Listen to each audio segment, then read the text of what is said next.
I'm Kevin Miller. This is the What Drives You podcast, where I've investigated over 270 experts in the human potential movement. I'm on a quest to find the frontline academics and therapists and researchers who are teaching classes, counseling patients, and doing research in labs and leading humanity in realizing our true capacity. I dig in with them to pop the bubbles on our perspectives so we can truly change and grow. So drive and learn with me as we uncover our true potential and find our true fulfillment. In this episode, find greater success by learning to just be you and for you. I grew up focusing on performing. Now I'm an introvert. I don't really care for the stage. So the performing I'm talking about is being able and capable and winning and achieving and being limitless with no weaknesses, so-called. Well, I found a lot of achievement, but also a lot of heartache by treating myself as a tool to achieve things, to perform. And I missed my potential. That's what I'm pursuing today, being the fullness of me. Well, in my quest, I've found George Mumford. George has worked with basketball legends, Michael Jordan, Kobe Bryant, Shaquille O'Neal, countless other NBA players, as well as pro athletes in a lot of sports and Olympians and executives and artists as well. George doesn't work with these folks to perform better. He works with them to be more of themselves, to be their authentic selves, to play for themselves and score without trying to score, to be, again, this best expression of themselves. And from this, these folks found more success, like on the court with the basketball guys, but more importantly, they found more resonance with their own soul. It's really a compelling offering. Find your best success by finding your heart. George wrote a book about it called Unlocked. Embrace your greatness, find the flow, discover success. You can find him at georgemumford.com. So drive with us here as we discuss this concept of finding greater success by learning to just be you and be for you. George, I've been looking forward to talking with you for quite a while now as I delved into your book and your message. So much of it not only resonated, but as so often is the case, I felt like such a time as this, I'm on these wavelengths that you're talking about. So it's just an honor. Thank you so much for being here. Well, thank you. It's my pleasure. Your book is called Unlocked, and I want to hit that from a high level. Yeah. It starts off talking about you rooming with Julius Erving, which is incredible. You've worked with Michael Jordan and Scottie Pippen, Kobe Bryant, Shaquille O'Neal. And you said, this is right in your book, what made them so exceptional was that they were what I call unlocked. They were in close touch with that part of themselves that was most truly who they were. So when I look at a statement like that, the big question that I'm always considering in regards to myself and others is our own levels of awareness. And when you look at those guys, why? Why were they unlocked? Because they were around a lot of other people. They probably had plenty of reasons not to be unlocked. And when you look at them, do you look and go, oh, there was a thread that I recognize that helps me see why they were unlocked? Or is that part of the mystery of I don't know why they came to that place? Well, you gave me two answers by saying, yes, there's some similarities involved here, but there's also a mystery. Okay. Because what I mean by mystery is we think we know why things happen, and there's probably a variety of reasons. And when you bring consciousness into it, that totally changes the game. And it depends on the time you're there in your relationship to what happens. And so the title of my book is Unlocked, Embrace Your Greatness, Find the Flow, Discover Success. And so one of the things you realize, you got to begin with, instead of the original sin, you got to begin with the fact that we have Buddha nature, Christ consciousness, divine spark. I refer to it as a masterpiece. It's there, but it's how we direct our attention. It's how we choose the choices we make. It has everything to do with this idea of simplifying it. Adversity seems to be necessary. Yeah. It's overcoming things. And it's interesting. I was introduced to, I was watching Oprah's episode on Oprah Super Soul Sunday, and she had M. Scott Peck. And when I began my journey over 40 years ago, his book, The Road Less Traveled, was one of the prime movers of my process. And the book starts off with the phrase, "Life is difficult." And so there's a reason for that. That could be the Buddha saying, first noble truth is suffering. And so it's really an attitude. It's a way of allowing your embracing your greatness and allowing access to your greatness. And it seems to have some impetus, something, and it's normally around those folks we talked about is overcoming adversity. Yeah. Including myself. I didn't decide to do this because I thought it was a cool thing to do or intellectual thing to do. No, my butt was on fire. There was a sense of urgency, and that's how it started off. But now it's more of a pursuit of excellence and wisdom. Yeah. But there has to be some sense of urgency, something that gives us the drive or the impetus to go beyond the norm, to actually to do what we need to do. And there's a religious phrase that says something like, you keep, if you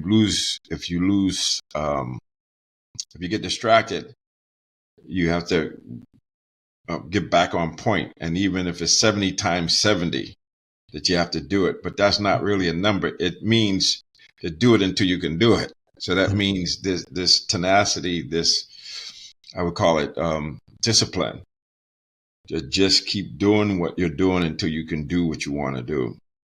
It's relentless. It's you hear mama mentality or the will to win or killer instinct. It has something to do with this idea that we tap into something inside of us that allows us to move through adversity, to get comfortable being uncomfortable. Your focus on adversity, George. I mean, you remind me though of Donald Miller, the author. He talks about going to a movie script school to learn how to, make a good movie and what makes a good story. And it's always stuck with me. It's a character who wants something and overcomes conflict to get it. And he says, if you take away the conflict, think about what movies we enjoy where it's a character who wants something and they just get it. It's just easy. They just go to the store and buy it. There's no story.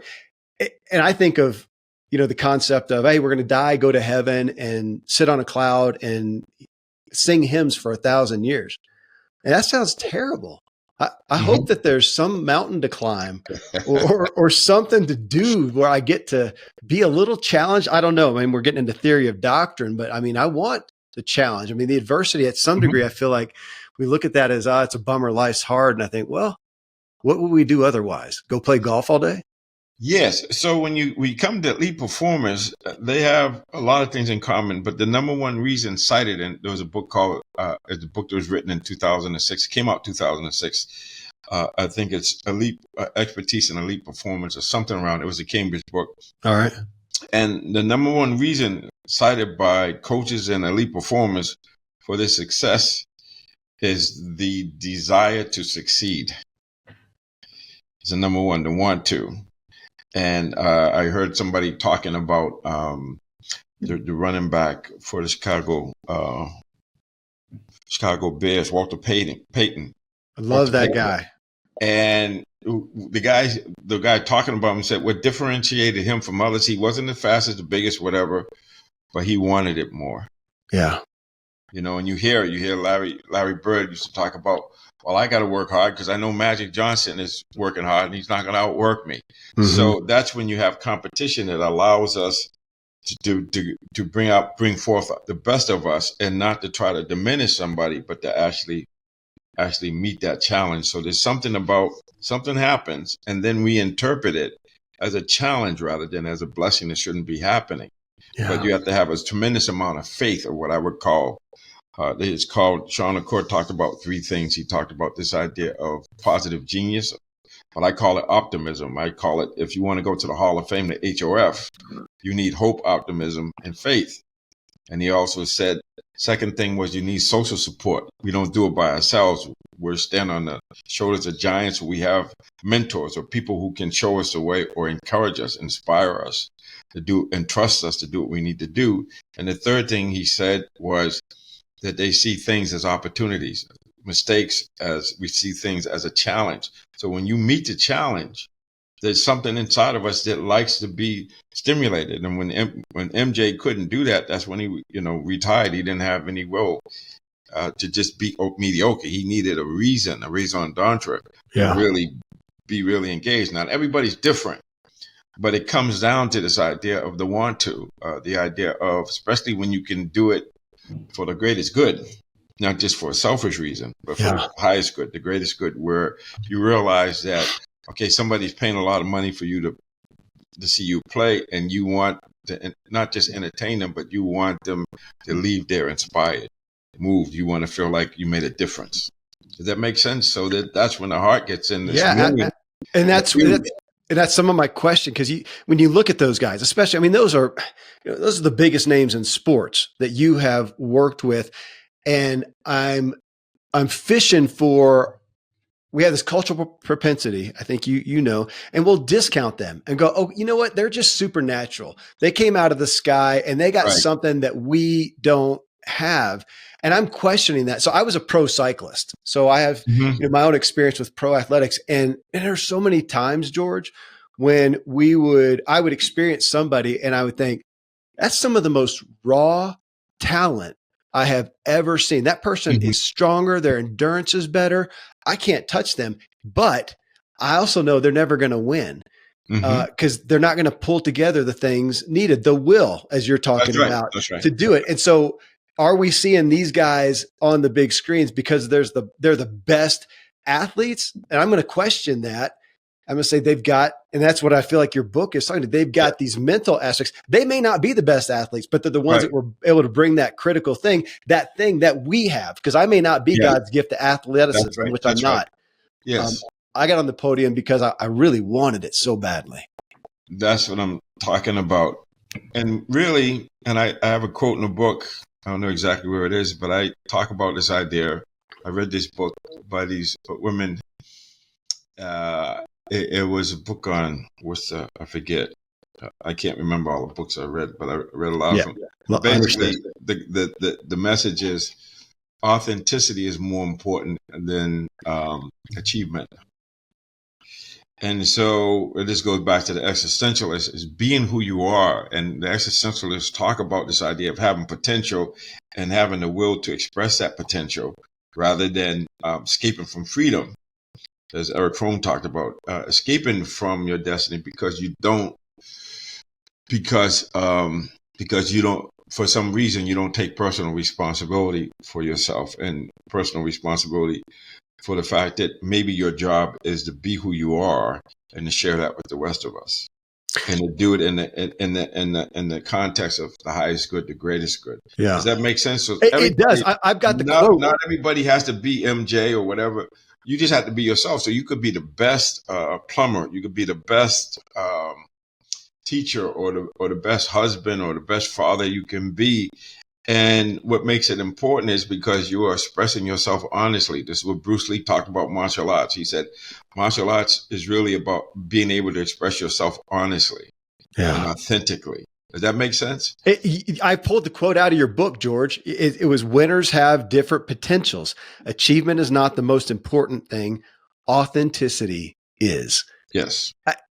I actually want you to unpack that a little bit more, because we have this, I think, a cultural perspective that the authentic me isn't enough. I have to be superhuman. I have to have this special ingredient that nobody else does. And here you're saying is, no, you got the best out of people by helping them be more fully themselves. And you actually have that as a chapter in the book where you talk about Michelangelo chipping away. Yeah, that's right. That's exactly right. That's a huge concept. Yeah.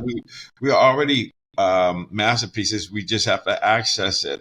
And each of us has a unique, I think, Martin Buber talks about it, is this idea of, we have a divine spark that's encrusted in a shell, and we have a system of hideouts. We hide from ourselves, and he refers to the Bible when God asked Adam, wherefore art thou? And he wasn't really asking him in terms of where he is physically. He was really saying, I've allotted you so much talent, and what have you done with it? You got to be answered. And Adam said, I hid from you, and hiding from you, I hid from myself. Yeah. And so it really does come down that we are all unique. There's never been anyone like you, never will be anyone like you. But whether or not you achieve your potential or become willing to get out of your system of hideouts and release yourself, the divine spark inside of you, in a way where you're just being who you're meant to be. And of course that's not just a static thing, because we have this idea that we're these fixed points. Yeah. I remember reading someplace, the guy said, we're not fixed points. We are ever-changing events. You quote that at the end of your book in reference to Buddha. Yes. And that concept, I wrote that down, George, that we do. We think this is something, again, that's why you're on the show. I've been grappling with these concepts recently of thinking about, who am I? Like it's this fixed object, as opposed to, I don't know who I am. I know, or I'm making an effort to know who I'm becoming, and that's fluid. And that's a whole different perspective to look at, as opposed to, okay, I've gotten to this point and I'm Kevin. I am this, like I'm a set thing. And I'm not, I'm growing, and the world's changing, I'm changing, and it's fluid. That's not a concept, which is why you got in your book that we comprehend well. Yeah, there's so much here. I think of Bill Russell. I might have mentioned it in the book also, where him and Havlicek, one of his teammates, were walking around Boston, and he back in those days, we're talking 50, 60 years ago, 6'10", and the guy asked him, "Are you a basketball player?" And Bill Russell said no. And so when the guy went away, Havlicek said, "Russ, why did you tell him you're not a basketball player?" And this was Russell's answer: "Because that's what I do. That's not who I am." Yeah. And see, so when I got injured and couldn't play basketball anymore, I didn't know who I was, because I identified as a basketball player. Sure. You can identify as a dad. You can identify a lot of things. That's just a label, but it doesn't include you, the whole you, or what your potential is. Does that make sense? And so what you're grappling with is really huge, because we see so many people who we term as being successful, but they commit suicide or they get addicted to drugs or whatnot. And there's a difference between success and fulfillment. Yeah. There's a difference between being happy and being in joy, the joy of just being who you are, and realizing that in this moment right now, there's nothing wrong. It's actually page 26 of your book, and I wrote down in my own notes just the aspect of looking in the mirror. And George, again, that's been, so I was a pro athlete, and I just drove, and I drove hard, and you can get some accolades from that. But now go back to what you just said. Yes. You can have some success, but will you have fulfillment? And I did not look in the mirror. I did not know myself. So much of the things that you're talking about, working with your superstar athletes on understanding themselves and being authentic. And it was not, I wish it was longer ago than it actually was, that I realized I just look at myself as a tool. I'm just a tool to get something done. If you're going to put me out in the court, I'm a tool to make a basket. If I'm going to go on in cycling, I'm a tool to get across the line first. I have no purpose to look in the mirror. I had no concept of that. Mm-hmm. And I wasted a lot of opportunity. I wasn't the best I could be out there. And two, it wasn't about fulfillment. I didn't even conceive of that, and I didn't have it, and I sabotaged a lot. And that's what I see you going to these guys, and they've gotten success. You're working with them because they've achieved a level of success. Now you're taking them to a level of fulfillment that then, nice circle there, helps them be more successful. Fair? Yes. No, it helps. And so let's talk about the definition of success that I refer to. Please. Yeah. In the book is this guy, Earl Nightingale. And he was, Nightingale Conant. He was the first one that started recording. The Strangest Secret. The Strangest Secret and all of that stuff. Yeah. And in The Strangest Secret, his definition of success, I think he got it from someone else. It said, success is a progressive realization of a worthy ideal or goal. Yeah. So what does that do? That keeps us managing the moment because it's incremental. Each day you're competing against your previous best self. So if I make a step in the right direction, I'm successful. And this ties into Sean Accor's happiness research, is that we're happy first, then we're successful. And so if you're trying to go to the mountain and you say you can't be happy till you get to the mountain, if it's 1,000 journey of 1,000 steps, there's 1,000 miles. There's all of that time that you are holding out and not accessing your joy, your happiness, your achievement incrementally. And so when you say, like, today I was successful, I played against somebody better than me, but I was better than I've ever been. I'm a winner. I'm successful because I'm being honestly myself, because we can't compete against everybody. But this idea of breaking it down into bite-sized chunks is really helpful to say, I'm making success. And then you build, then that momentum you develop from the success of today, then you keep building on it and you feel like a success. Because here's the real secret: that to have success, you got to be successful. If you want love, you got to be loving. You got to be whatever it is. If you want peace, you have to be peace now. You can't just say, I'm going to get there. But so today, and Dr. He wrote the book Power versus Force, Dr. David Hawkins. He talks about this idea of a perfectly imperfect rose. It's like in its development stage. It's just halfway there, but it's perfectly imperfect. And this is what I had to learn from Zen and some of the other teachings, because I'm a recovering perfectionist. I felt like I needed to be perfect, but when I discovered I was perfectly imperfect, then I'm a work in progress, and I'm never going to be perfect, but I can continue to progress and be successful, have that progressive realization of a worthy ideal, getting to be myself, getting to do what I do wholeheartedly to the best of my ability in that moment. Because I could be sick, I could be injured or whatever, but a winner is somebody who can walk away and say, I left everything on the court, I left everything on the bike, I left everything on the field. There's no more I could do. Given what I had today, I did the best I could. And that is a winner. Yeah. That is a winner. And I'm competing against my previous best self. So if I try to compete against you, I'm always going to come up short, because, you're a cyclist. That's your strength. Might not be mine.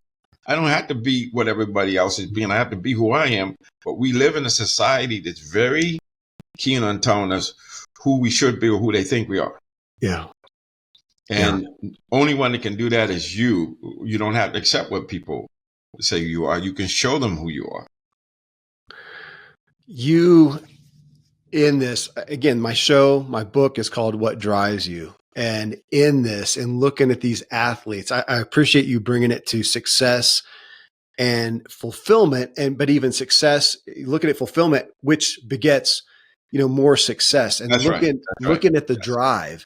Yeah. And you got me to thinking about, we've all known the athletes who got some initial success trying to prove that they're worthy, trying to prove their dad wrong or their culture wrong, whatever, trying to prove that. And you can get some success, but not fulfillment, and probably not the greatest success. And not being able to sustain it. Yes. Because if you get driven by anger or proving somebody wrong, once you prove them wrong, then what? Yeah. Then there's the next thing. You see what I'm saying? Yeah. So that's why what we call the internal locus of control, that's inside. It's not the environment telling you or driving you a lot, even though the environment does have an impact. The external locus of control, like you get accolades, you get success, but the fulfillment and the be able, the intrinsic value of what Csikszentmihalyi talked about. They call him Mikhail. He said, he called it the autotelic personality. That means you do the activity for the activity in and of itself for no reason. So he's really getting really Zen and Buddhist here, where he's saying, be in the moment, and being in the moment and being fully expressed to your ability in the moment is what it's about. It's not about anything else. It's like this moment. And so when you're fully engaged in what you're doing in the moment, the autotelic, so you win by not trying to win. You win by just being in the moment and managing the moment. And last year I had the privilege of working with the Edmonton Oilers, my first year working with NHL team. And that was pretty much, people say, well, how do you go from being 2-9-1 and then make it to the Stanley Cup? And how do you get to the Stanley Cup and be down 3-1, and force a game 7, which hadn't been done since 1945. Wow. And the way you do it is like, how do you get to Carnegie Hall? You practice. How do you do that? By just managing each moment, staying in the moment, and doing the best you can. So that means you're not trying to win. You're not trying to beat yourself up for not winning in the past, but just managing the moment, because that's the only time we have. And so how you manage this moment sets up the next moment. And so if you can get into the place where you can just be in the moment, because that's the only time we really have. And this is what I talk about on 2 podcasts. I said the same 3 things. The only time we have is now. The only one you can really be is yourself. And all you need is love. So when you love something, you labor for it, you make it grow. So whether it's us, and if we love someone, if we love a team, once again, I get reconnected with M. Scott Peck, and he talks about this idea of love not being, it's more of a verb, it's not a feeling. And he talks about this idea that you extend yourself, you get out of your comfort zone to help the other grow, or help yourself grow even. So you have to keep expanding who you think you are, or keep expanding it. And if you help somebody grow and they leave you, or they go somewhere else, there's no guarantee. It's just that, but your job is to be loving. Your job is to help it grow, and so love is, you labor what you love, and you love what you labor for. And, Eric Fromm talked about this in The Art of Loving. He talks about care. He talks about respect, responsibility, and knowledge. So I have to know myself. So I talk about self-love. I have to know myself so I can care for myself. I have to respect myself as I am, not as I think I am. And, and then respond to my needs. And so when we love somebody, we care for them. We respond to their needs. They don't need to tell us. We respond to their needs. We respect who they are, not try to make them somebody else. So you have to have the knowledge. So I talk about it as a process, because I don't have a lot of time when I talk to people. It's like, you got to know who you are so you can be who you are, so you can express who you are, so you can share who you are. Let's take that to the basketball court, George. Right. To know who you are and be who you are out there. And you mentioned a minute ago the internal locus of control as opposed to an external. And I wrote this down from what you said. Do the activity for the activity itself, not the result. Dude, that was not part of my professional cycling career. Never thought of it. Never thought of even enjoying bikes. Ask me, do I enjoy riding bikes? I didn't even know. I enjoy going for the line and trying to win. Was I doing the activity to be the full expression of me? No, I wish I had. I think I know I would have done a heck of a lot better. So here you are taking Kobe Bryant and one of these superstar basketball players. And if somebody would ask him, what are you being paid for? What's to go out the court and win? And you're saying, no, it's to go on the court and be authentically you. That is not intuitive to our world. No, none of us learn that. We learn the opposite. We are expressing what the society and the people we've been hanging with, and the energy pattern we've been hanging out with. That's where we go. We didn't know any better. So right. you did what you did, but the reality is that why would you just think about it? You spent all that time training and everything, and you had many opportunities where you could just be in a moment and enjoy the journey. And we are so focused on the outcome that we're not enjoying what we're doing in the moment while we're doing it. But the interesting thing is, when you focus on winning, it creates so much stress and tension that actually it hinders your ability to be yourself and be in the moment. And some of us just rough it through. We just, grin and bear it. We just, right knuckle it through. And what I'm saying is, you can get the same result. You can get better results if you just manage the moment and just realize you're not guaranteed the next moment. So you have to make this moment. This is the only time you have. Really. And so just embrace it and then go that way. But we're not taught that way. And one of the reasons I think I need to talk about this is really important because we don't Yeah. talk about it a lot. So to the degree that we'll talk about MJ or Kobe, or we'll just talk about an average person, talk about me or you. It's like, so we have potential. And so one side of the coin is potential, the masterpiece within. The other side of the coin is anxiety, uncertainty. Because we get pushback when we try to be who we are. And you can see the haters out there and whatnot. And Soren Kierkegaard, back in 1846, he talked about it. He said there's two sides of the coin. One side is anxiety. The other side is freedom, potential, anxiety. And they come together. So he called it the alarming possibility of being able. Okay. The alarming possibility of being able. So we don't embrace that you being a cyclist or athlete or even an entrepreneur or high elite performer. Anxiety is there with you. And it's probably more prominent. But we act like if we're anxious, there's something wrong with us instead of realizing the anxiety is just telling us you're way out of your comfort zone or you're about to do something different. And so you have to expand how you see yourself. You have to expand the possibilities. But the anxiety is because it's uncertain. You're not guaranteed it's going to work.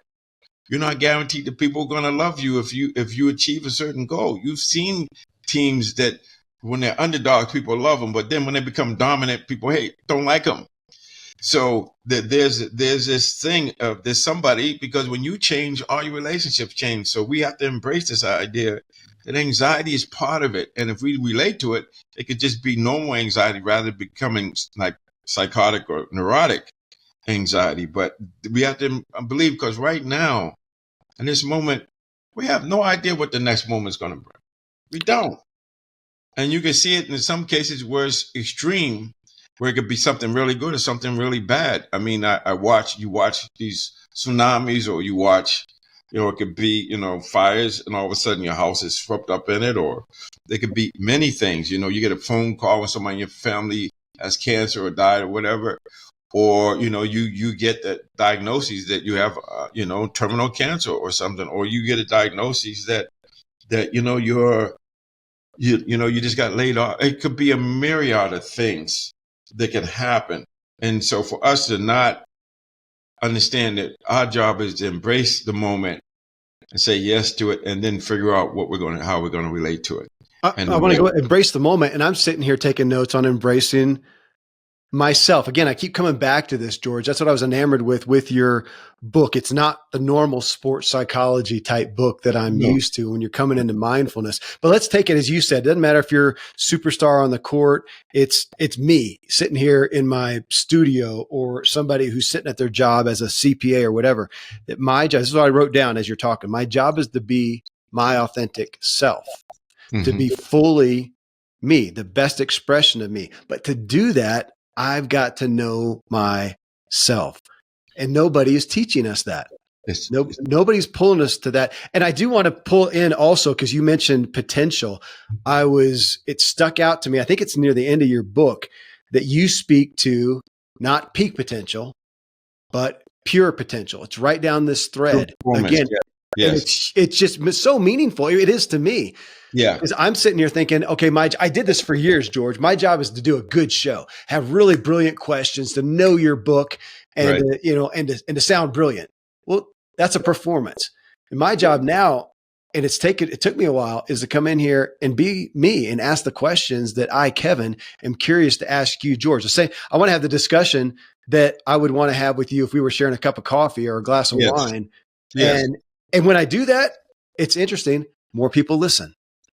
See, because we get identified with a formula or technique. And what happens is when we get that, we get paradigm blindness or whatever, and we keep relating to current experience based on what happened in the past, or having a formula and realizing that there really isn't no formula. There is no formula. The formula is there's no formula. You got to be in the moment. Let the moment tell you what you need to do. And when you perform at a high level, what we talk about flow, being in a zone, what does that really mean? Well, one way of looking at it, Eric Fromm looked at it as spontaneity, being spontaneous. So you don't even know what you're going to say. But when you're in a zone, you're in a flow, there's a wisdom inside. There's a quiet place, the eye of the hurricane. When you access it, there's a creativity and a wisdom that comes out of there that is beyond human research. In other words, you don't know how it's going to express itself. It's going to express itself the way it's supposed to. It needs to express itself based on an accurate read of the situation. So when you have clear vision and clear goals, you'll have clear actions. And so this idea of going inside and trusting your masterpiece within that knows shit that you just don't know. And that's how you get creative and you start expanding and doing things, because instead of seeing it the same way you've been seeing it, the challenge in the spiritual development is to see things in new and fresh ways. It's actually a flow trigger, novelty. That you be able to, like, I'm looking at you, and this is what we have to do with our loved ones and spouses. We keep seeing them the same way that we've always been seeing them, instead of seeing them with fresh and new eyes. And so if you think about it at a really profound level, just think about the fact that a prophet is never accepted in his own hometown or where he grew up. And so I think about it as I work with all these teams, none of the Boston teams, other than Boston College, Boston University, and some of the local schools. But the Beatles had to come to the U.S. to become the Beatles. Jimi Hendrix had to go to England to become Jimi Hendrix. And Jesus had to leave Nazareth to become the Messiah, because in Nazareth, we referring to him as, oh, that's Joseph's son, Jesus. He's a carpenter, you know, so to keep you locked in. So we do this to ourselves, not just to others. So we keep us in a box instead of realizing, open that up. But if we open it up, we experience more anxiety. So of course you're going to shut it down. Does it make sense? And so until we embrace it and realizing that you do all the training and everything, but then at some point, you can't be ruled by the rules. You just got to trust it. When you see clearly, you'll behave clearly. And your repertoire of responding, when you can create space between stimulus and response, not reacting when you're doing the same old thing, because it gets old and it feels like rote, versus it being spontaneous and you just saying, okay, so I had this, or maybe I'll give you an example. Yeah. I was teaching in prison early on in my career, and there's one prison, it had, like, I say there were like 32, 34 inmates in my class, and only 28 of them were English speaking. The others were Spanish. And so I went in, I had these copious notes, this lecture I was going to give. And when I got in there, I said, this dude can't, I had to just throw it out and just be in a room and just relate to, keeping it really simple. Okay, I'm teaching them this idea that, you have this ability, you have the autonomy to figure out what you direct your attention to. And that's very huge. And just break it down to the basic fundamentals. And that's when I laughed and said, yeah, I always prepare. But then when you get there, you got to be with what's in the room. You can't come in and talk to them as if you're not getting the current data, the information. Studying as a therapist, training as a therapist, one of the things that I discovered working with some of the existential folks is that, okay, so now you're meeting somebody across the table from you and you have their chart, and the chart is telling you everything that happened in the past, but it's not telling you about who's in front of you, breathing, how they're dressed, how they're relating to you. Is the information is more important than what's in that jacket. That jacket could be wrong, or it could be everybody kept typecasting that person instead of being able to see them in new and different ways. But it's efficient, it's convenient to just put people in a box and say, oh, this is who they are, instead of getting to see how they are in this moment and as a live breathing person in real time. Because right now they're telling you who they are right now. That's the only thing that's really important. Because if you and I have arguments and we keep going back to the past or the future, we won't get it done. But if we stay in the moment and say, this is what's happening in real time, let's deal with this. Yeah. Then we can learn way more and we can have more connection. I'm thinking, take it to you personally, George. The next team that you walk in with and you're there and they're probably thinking, we're hiring George to help us win. Yep. You're not you got that as a piece of it, that you're in there to help them have success, but you're walking in there. Again, I'm playing with what I'm curious about right here. You're going in there going, my job is to go in there and be the best, fullest expression of George I can possibly be. Yes. And to what you said, so it's your own self-awareness. You're looking in the mirror, you're in the hotel right now, you're looking in the mirror, you're getting in Right. tune with George, you're going to walk in that room, be in tune with George, and then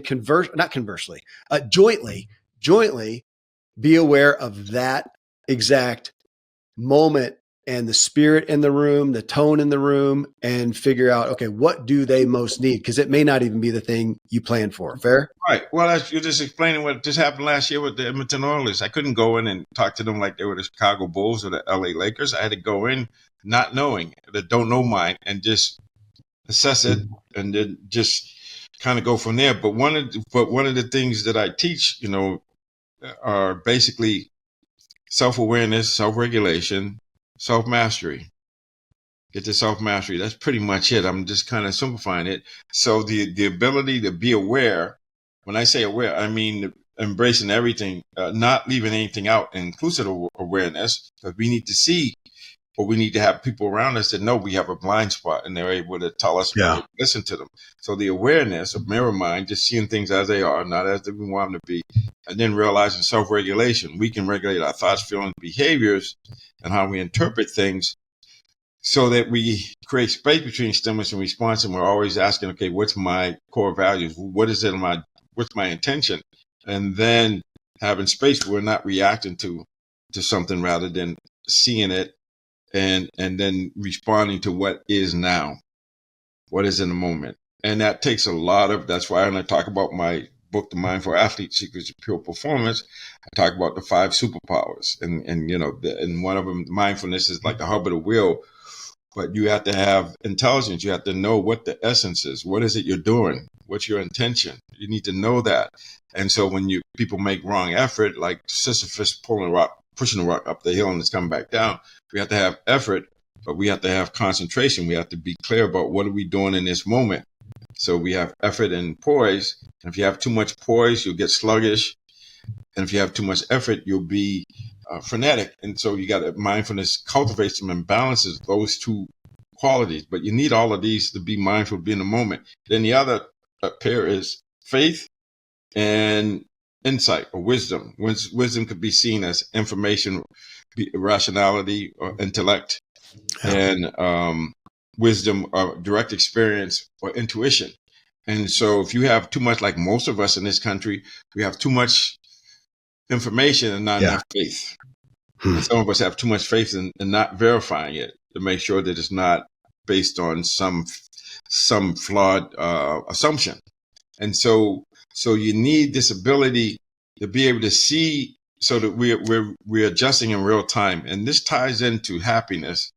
Do you realize that 90% of our long-term happiness is predicated on how our nervous system and our brain interprets experience? Not 10%, 90%. And so when something happens, we get to choose how we relate to it. So why not relate to it in a way that empowers, moves, inspires you? Those folks you talked about, that's what they do. They see this as an opportunity. You make a mistake or something now, we can create something new here. This is going to be amazing. And that mindset, they call it Bryant and Bill, being that positive, allows our cognitive function to be enhanced. So we're not in the tunnel. We're open up and we're expanding, and we have access to creativity. But there has to be a willingness to be uncomfortable. You got to get comfortable being uncomfortable, because that's what happens. Is when we get out of our comfort zone, we have to see ourselves in new and exciting ways, but just learn from it instead of taking it all in. And the flow genome talks about this. Some people, if you go over 4% of anxiety, if you get too much anxiety, you get hung. But some of us who are we can tolerate that, like an MJ or Kobe, they can maybe deal with 30-40%, and they say, oh, okay, but it's the interpretation of what it means. That, I'm close to getting in the flow, so I'm going to bring more energy instead of withdraw energy and see I can't do it. But once again, this is all an inside job. No one can do it for you. It's an inside job. So we have tremendous potential. It's unlimited, and we can access it, but only we can access it inside. And to the degree that we access it, that'll be reflected in our life. We'll be living fully and more creatively. Or as they say in the Bible, you shall know them by their fruit. Mm-hmm.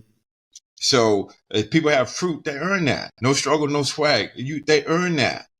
and you put in the effort, it's going to show up. But for most of us, we want instant recognition, or like Instagram, but you could be working on stuff for decades, like myself, and it may not show up for a long time. But that's where your commitment and your discipline to stay on task, to keep doing what you're doing. And when the time comes for it to express itself, it will, because a lot of our learning is implicit or non-declarative learning, which means we don't even know we're learning things until it expresses itself sometime in the future.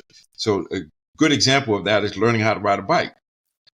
You learn how to ride a bike, you never forget that. You always know how to ride a bike, but you can't describe it. That brings me to flow. So that's a big part of your message, is the aspect of flow. That's right. And in that, I mean, you talk about there's got to be a level. This has been interesting to me. I had Stephen Kotler on the show a year ago or more.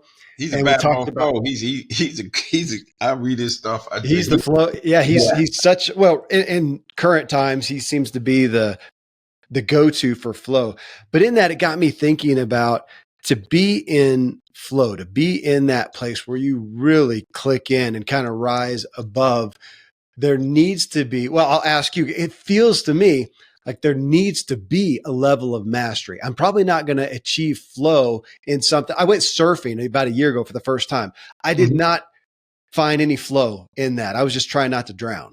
But now mountain biking, careening down a mountain at high speed, man, I can find flow. I've done it 100 times. I can find flow here, having a conversation. Sometimes stuff will come out of my subconscious that I don't even know is coming, but I've done this so much, but it takes so much. Again, a level of mastery is, I'm curious about your perspective on that, to find flow. Well, I just talked about that. Self-awareness, self-regulation, self-mastery. Okay. See, so you got to master the moment, master being able to see new things in new and fresh ways, and being in a situation like for myself, like a lot of us, the technology is changing and everything. And a lot of times it could be just trying to check out in the grocery store or whatever. Things change, and to the degree that I could just be open and realize I don't know what I'm doing, I end up doing what I did, and I can't tell you how I did it, because it's unconscious. See, because we have we learn more things unconsciously than we do consciously. So you could have, they've done research with people playing blackjack out of two cards, and there's a part of you that knows what deck to go to, but it's not conscious. And so to the degree that we can be still and know and just form the intention, and then let the unconscious or let our training take over. So I live a lot of my life in flow, because the flow triggers like novelty, complexity. Stephen Kotler talks about this in his book, The Art of the Impossible. Unpredictability. Those are all flow triggers, but you have to have a mindset that's willing to be in growth mode instead of fix or survival mode. And so consciousness is really important. So to be a learner, you got to be willing to say, I don't know, but let me see what it is. And I learned this even in my, studying to be a therapist, whatever. I learned that, like when I talked about the patient having a jacket and doing things, you got to assess what it is, but we lead with the technique instead of leading with the intel. So once we get the intel, then it'll be clear to us what technique or what approach we need to use. But we can have a whole bag of resources, or have access to resources, but the resources, sometimes we say, okay, this is the technique I like, so I'm just going to project it onto the situation instead of getting the intel. And then you'll know what to do. That's when you're in flow. You're just allowing things to happen, but you're embracing your ability to, once you have clear idea of what it is you want to do, like you have a goal, you have immediate feedback, and then adjustment in real time. So once we are not hung up on how it's going to work or thinking about it, but just allowing it to happen and just going with it, then it's being spontaneous. And to be spontaneous, you have to have a fully integrated self. So what I'm saying is, you got a body, you have a mind, you have a heart, and you have a spirit or a soul. So those parts of our being have to be cohesive. They have to be in alignment. and then we can be spontaneous. We can just say, okay, I don't know what's happening, but let's just go with it. But the thinking gets in it, and we're trying to think things through instead of just allowing ourselves to see. If we see clearly, we'll know what to do, even if it's something we never saw before. We have a tremendous amount of wisdom inside of us if we can just be still and just ask, what is this, or what's my intention? And then you might have to have multiple repetitions, but a lot of times things are happening in real time, and you can still access that wisdom and that creativity that's there. I want to come back, George, to something you said.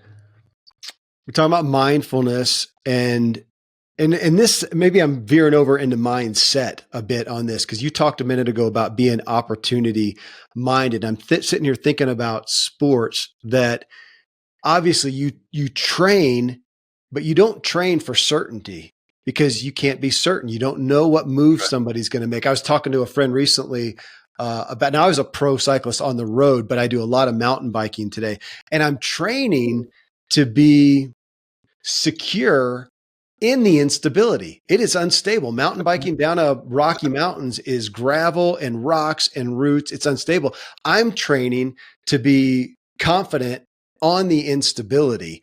And it's interesting. Sports seems to breed that, because you can't figure it out. You're being trained to be intuitive. You know what? It reminds me, take this. I had somebody point this out, like at the military. You got the average soldiers out there, and this is probably not fair, and probably unpolitically correct, but let's go with the analogy. You got your average soldiers, and they're told to obey. You do this, you step this way, you do this, whatever. The special forces guys are trained to be intuitive, to figure it out. And these high-level athletes, they're trained like special forces to be intuitive and opportunity-minded, and that's what you said. I'm going to paraphrase, to be secure or comfortable in being uncomfortable. Yes. This is profound what you're talking about, but that's what it comes down to. It comes down to not knowing, but trusting that you'll figure it out. And you'll figure it out not by figuring it out in the head, but by seeing it uncritically. Yeah. And just noticing it. So the thing that's really important with being able to be in flow is to master the fundamentals. Okay. Can I pull that out? Let me pull that out, because thanks for bringing that up. Mastering the fundamentals, because you talk about that, especially in regards to Kobe Bryant, that he found his own way with a lot of things and he trusted that. But I wanted to come back. He mastered the fundamentals. He wasn't going out there and doing a jump shot, by doing a 360 and a somersault. He was doing the fundamentals, and then he found is it fair to say, his own way in a nuance of the basics. Is that fair? Yes, the foundation. So anytime I work with clients who have had the yips, the yips, we used to refer to it as a Chuck Knobloch syndrome. As people, like, we had this one pitcher in Boston. He would be throwing the home plate. He was a pitcher, and the ball was going way up in the screen. And the more, I had a catcher that couldn't throw to second base. And because they throw to second base, it would go this way. And the more they tried to fix it, the more it would gut out of control. And the way that I got them back online was the basic fundamentals of footwork, the fundamentals of throwing and getting out of the head, but just letting the repetition and what we call muscle memory really isn't a muscle memory. It's our true neuroplasticity. It's a neural net in your brain that accesses it. So the mastering the fundamentals, because whenever you get lost or whatever, you go back to the fundamentals, it will get you back on track and online. And so when you have something that's happening, instead of just kind of going at it this way, if you realize, like, if you're playing defense, I don't care what sport it is, but let's just take soccer, because we'll just use soccer. When you're playing defense, your job is to prevent. You want to prevent them from getting penetration, right? And especially middle penetration. We'll take basketball. Use basketball. So the thing is, I tell people, so if you're playing soccer, it could be hockey, it could be any of those sports, where you want penetration, And so you go right to the net. If they don't stop you, your job is to keep going. So even though you have a play, you got to freelance that as a read, and you just go middle penetration. So if you're on offense and you want player movement, ball movement, or puck movement, you want people to move so that the defense doesn't know. Sometimes in soccer, they'll swing they'll kick it to one side to make the defense move. But if you're on defense, your job is to stop penetration, not let them have penetration. So those fundamentals. So how you do that could be a multiplicity of ways, but the basic fundamental is the goal. You know, and I say this, my goalie. Your job is to get in front of the puck so it doesn't get by you. Yeah. That's the fundamental. That's basically it. And if you're on offense, you want to get it by the goalie. I don't care how you do it. You want to lift it up or you want to spin around, whatever. But the fundamentals don't change. They don't change it if you're at bat. And this is what the philosopher Yogi Berra would say. If he was 0 for 16 and he'd go up the bat, he said, I ain't in no slump. I just ain't hitting. So what he's saying is, why would I take 16 previous bats into the batting box with, the go up the bat? Just start clean. 0-0, just go up. If they score, you just have to manage the moment. Just focus on this. Don't bring all that other stuff in. So, but your fundamentals are, you just got to get that bat on the ball. That's it. How you do it?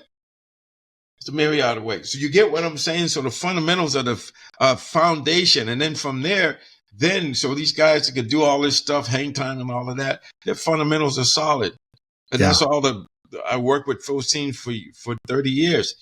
It's always you master the fundamentals. Every day in practice, you master the fundamentals, the footwork. From Tai Chi, I know this. Everything begins with the feet, controlled by the waist, hands follow waist, all of that simple stuff. Whether you're playing golf or whatever. When there's fundamentals, you master those, then what will happen is when you are quiet and you have a solution, a problem, then the wisdom, and you'll figure it out. Necessity is the mother of invention. You'll figure it out, but you have to master the fundamentals, but they're boring to most people, unless you realize, because I remember there was a training camp, the Lakers, it was basketball on NBA TV, and they said to Kobe, well, you guys, all you do is master the all you do is fundamental stuff. And Kobe said, yeah, that's what wins championships. You master the fundamentals. You never can master it. So you work on it. You're getting better every day. Every day you're getting more and more skill development on the fundamentals. And people think because you're bored and you don't see the new and fresh ways, but once you realize that that's foundational and that's going to keep you in flow or give you flow opportunities because you understand things and you know where your feet need to be and whatever. And I see people miss layups all the time. And it's like, well, okay, you do realize it's 45-degree angle, when you go in, this angle. So if you're playing defense, you want to get them out of that 45-degree angle. So it just bounces off. You get what I'm saying? So I want to mix the two because and that was the point I was driving towards is you're talking about mastering the fundamentals and then being the full expression of yourself, coming back to that. And my thought, as you talked about and shared the examples of Kobe, is then finding your unique style within that. Okay. If I take this, you're going to be on, Lord knows how many podcasts and other guys and gals talking to you like I am. So why would somebody listen to me? Well, I'm coming in with I'm doing the fundamentals. We've got lights, we got a camera, we got good audio. I've got your book.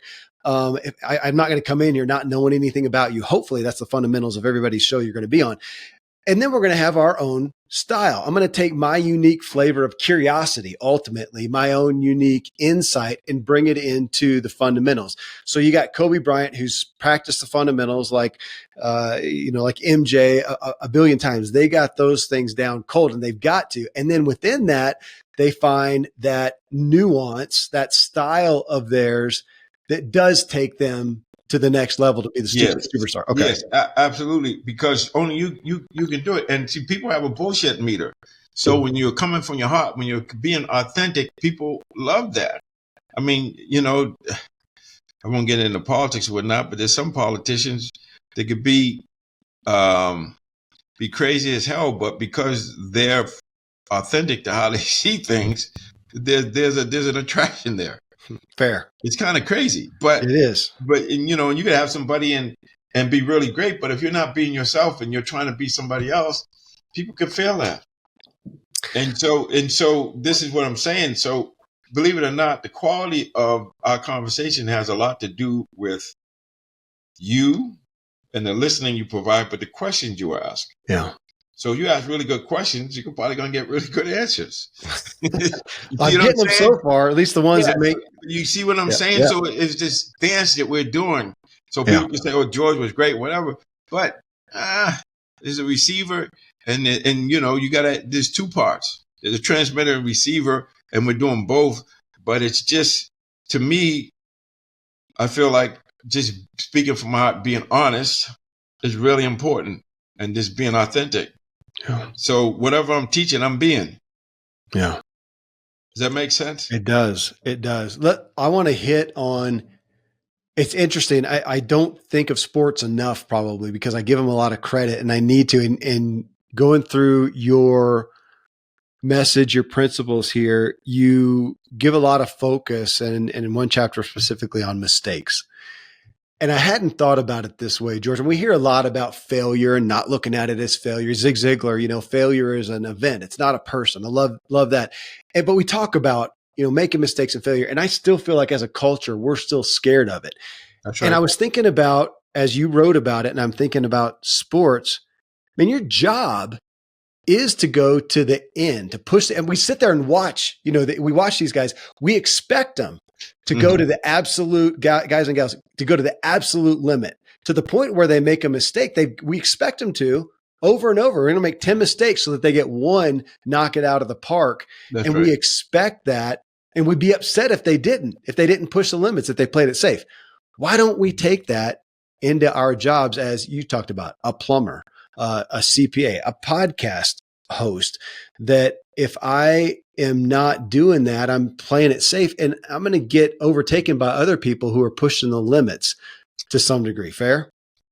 Yes, because that's what we were programmed. That's what we were trained to do, to look at failure. The thing I love about athletics is there's usually a beginning, middle, and end. Yeah. And you have a process where you're practicing a lot and you're making repetitions in daily life. We don't normally look at it that way. We look at it like, okay, we're supposed to know things, and we're trying not to make a mistake, instead of realizing that mistakes are going to take you to a whole other level. But obviously some mistakes you can't make. Like they say, if you're a carpenter, measure twice, cut once. Yeah. And so when you're using a lathe or some machine or something, you can't be thinking about anything other than being totally focused. The thing about these action sports, like cycling and snowboarding and stuff like that, that the danger is what gets you in the flow. It's kind of crazy. You get immediate feedback, and the feedback might be that you can hurt yourself. So Simone Biles, when she stopped at Tokyo, and she said, because she had some issues, and they started talking about, I was watching this thing, and the twist that you do, her mind and body weren't communicating. And if she made a mistake, she could break her neck. And so you had these guys or media saying, you can't quit, you can't do this, you can't do that. That's when you are just not being clear about the context. The content could be the same, but the context is pretty freaking important. And so there's some things, when your mind is not right, you're putting yourself and others in danger. You shouldn't do it. You should just trust yourself, listen to yourself, and say, no, it's not, something's missing, something's not right, and I can't do this. But that's self-preservation. But people will interpret it and judge it, not knowing that if you're not the man in the arena or the woman in the arena, if you're not understanding, so you got to understand everything and not looking at everything as it's the same. It's not. Context, the timing, the person, everything is different. So just have some compassion and say, okay, so I need to see things the way that she's seeing things, and I understand it. But I'm looking at it from my lens, like football or basketball or some event, and not realizing, no, it's really important that if in some places, if your mind's not right, especially with these action sports, out there surfing and everything, you don't have a choice. You got to accept whatever is being offered to you because you won't be around if you don't. Yeah. So there's a sense of urgency there. And even when you're a sense of urgency, our senses get heightened. So we actually focus better. We actually are more alert. It's crazy, but that's the way it is. Well, it's interesting, George, because I'm thinking about that. Now, obviously I can take that to, cycling or mountain biking and high speed Right. and there's danger and whatever. And I'm thinking, okay, let's take it to right here. I'm not in physical danger right now. I don't think That's you right. are either. Right. And is it life and death situation? I don't know that it is to me. And this may not be every podcast host, but I feel a sense of that. I feel like, are the stakes high? Yeah. I mean, I'm looking for truth. I'm looking for something that'll change my life, that will change the lives that I have the gift, the privilege to influence, not Right. just my audience, my kids, Right. my friends, and to find something and to think that this message right here, somebody's going to hear it. And today it's going to take them from maybe a negative place that they're in and give them hope and positivity. What are the outcome of that? I mean, not to exaggerate it, but it's limitless.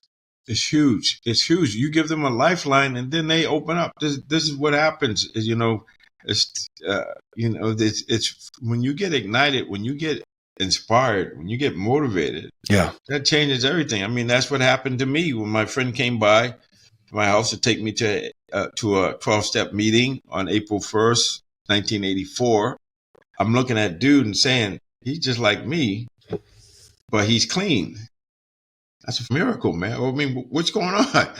I was curious. I said, well, okay, wait a minute. There's hope for me. Before that, I thought there's no hope. I'm always going to be who I am.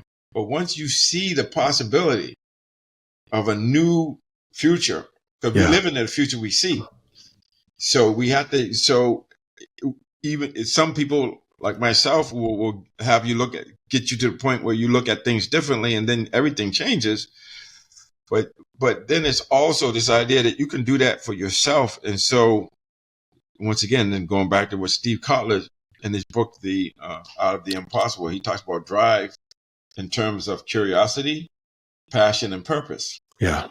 And so there has to be a purpose. And so when you have a raison d'etre, a purpose, and maybe your purpose is just to be the best version of yourself that you can be, and just share with people and be willing to go through these challenges to get to another level, because it's going to impact a lot of people. I'm always fascinated, especially, I've never worked with an NHL team before, but work with individuals, but to see the fans all, just the little kids, and they come up and they see these athletes and they just it totally transforms their world when they see and you can see, I'd say, the Stanley Cup, we didn't win the Stanley Cup, but I'm sure we inspired millions of people.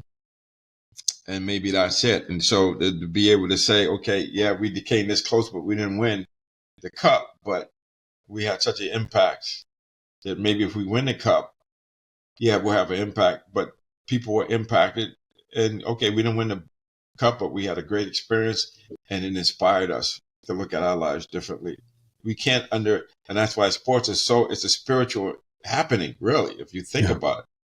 And so to the degree that you can be yourself, or seeing somebody like Dennis Rodman, I mean, he had stuff off the court, but on the court, just by the way he would go after a loose ball or do things, it would lift the whole arena, the whole team up, because of the authenticity of his action and the full commitment, the full heartedness of it.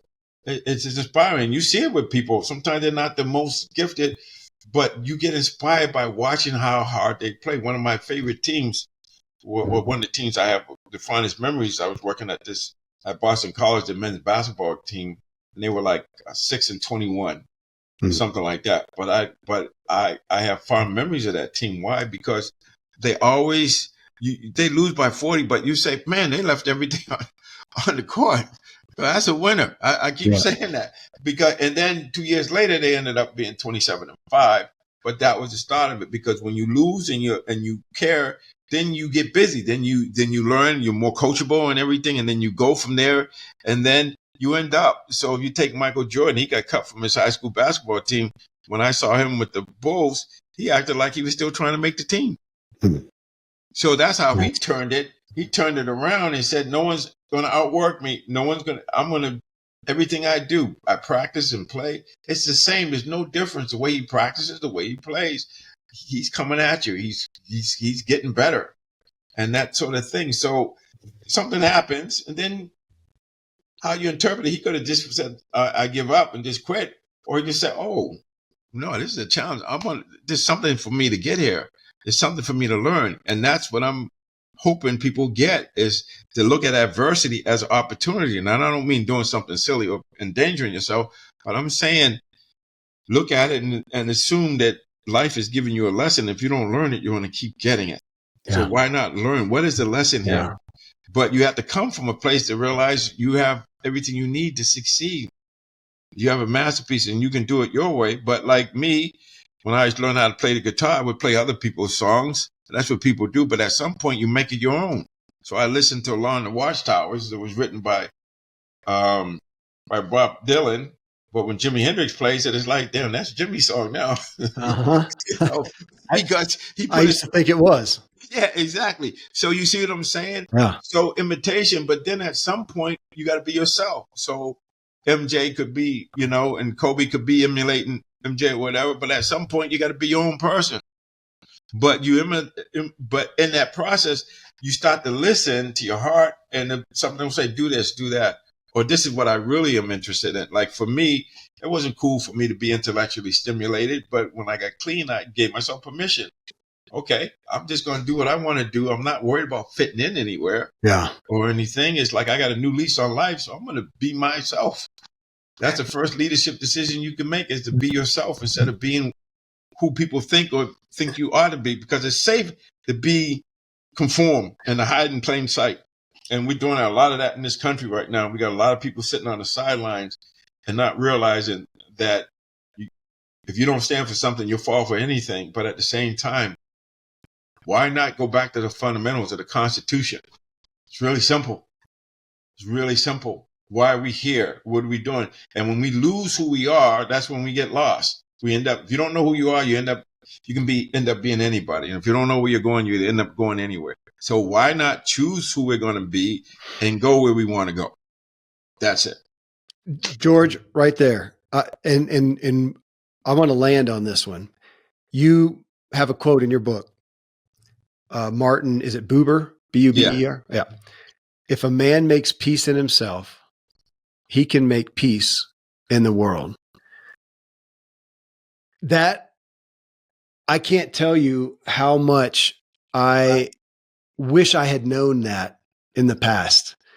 And it would have helped so much, as opposed to looking at myself as just this performer, this tool to get things done. And here I am, and my heart's good. How many people listen right now? Their heart's good. Their intent is good. They so want to help other people. They want to have an impact in the world. They want to contribute. They want, world peace. And yet they, like me, had not made peace with themselves. And that feels like the journey I continually am on, and why I was drawn to your book. And you're saying you want to go out there and be a superstar on the court, make peace with yourself. You just said that we've lost who we are. You said, be your own person. And ultimately, looking at the possibility of a new future lies within looking in the mirror and making peace, knowing I got to know Kevin and I got to make peace with Kevin. And I'm just, thank you for bringing me back to that truth. Well, let me share something, because one of the things that happens when we discover these things, we can experience existential guilt and feel like I should have known better. The fact of the matter is, you weren't ready. Okay. Because see, the universe will collude with you. Once you get clear about what you want, then let's say the student is ready, the teacher will appear. It's not just a person, it's a situation or whatever. And when you know better, you do better. This is what Dr. Maya Angelou said. So I want you to have more peace and not get upset for not knowing this sooner, because this is the way it is. We have to go through things. And so what helped me a lot, especially when I was getting clean and I had to clean up all of the garbage that I created, two things that helped me. One was, I'm right where I'm supposed to be. Yeah. And the second thing was God or the universe doesn't give me any more than I can handle. Fair. And so you have to, because I know in our intensity to want to be, to want to be all and to own it. It's great to own it, but don't make yourself wrong. Yeah. And have self-compassion, self-love, and realize when you know better, you do better. Yes, it would have been great if I knew this then, but I know it now. And I can just say when you know better, you do better and you learn from it, but you were ready for it. That's the thing we have to get. We were ready for it. We don't know. And like for me, I call it the ass on fire. That's why I do it. Or there's something. And then when you get curious and you start asking these questions, that's part of the drive, the curiosity, the passion, then the purpose. What's your purpose? To alleviate suffering, to help other people, to make the world a better place. I don't know. We have all kinds of purposes, but my purpose is to release the divine spark in each and every person, or to unlock everybody. That's it. To help everybody be unlocked. But not everybody wants to be unlocked, because if they get unlocked, then they got to take responsibility. They got to stop playing the B&D, the blame and the denial. They have to say, I am responsible. Something happened to me, yeah, but I get to choose how I relate to it. I get to choose my response. But if I don't have the space that thinks and say, well, who am I as a person? I'm interested in character. I'm interested in discipline, curiosity, love, seeing, I and the other one, the highest good. Now those are guiding ideas. And so now we start there. So you have to have core values so that you don't violate them to compromise with somebody. You understand what I'm saying? I do. Here's a quote for you from a wise guy. His name's George Mumford. This is out of his book. He says, one of the primary lessons of mental training is that we always, 100% of the time, need to be moving toward our goal. And you're just right there talking about purpose, knowing that purpose and being devoted. I don't think there's any greater hope or inspiration in my life than having a purpose to wake up to every morning. And it's been a learning process for me to realize that the fulfillment and the power of having the purpose is more important to my life than whatever goal that purpose may achieve along the way. Yes. The sleeping prophet, Edgar Cayce, said that one of the most important things a person can do is establish a spiritual ideal. And so, whatever that is. And so that guides you. And what I wanted to say earlier when we were talking is one way that helped me understand who I am is to align myself with divinity, or align myself with the fact that this is a friendly universe. There's a lawfulness to it. So when you align yourself with love, compassion, wisdom, seeking to help, be a service beyond yourself for the highest good, that can help us get out of the selfish, self-centered fear and the hatred and all of that stuff that takes over, because it's fear-based. It's fear-based. And so when we realize that we have everything we need to succeed and it's better together, and there's something about being who you are, because your heart will tell you when you do stuff that you're not supposed to do.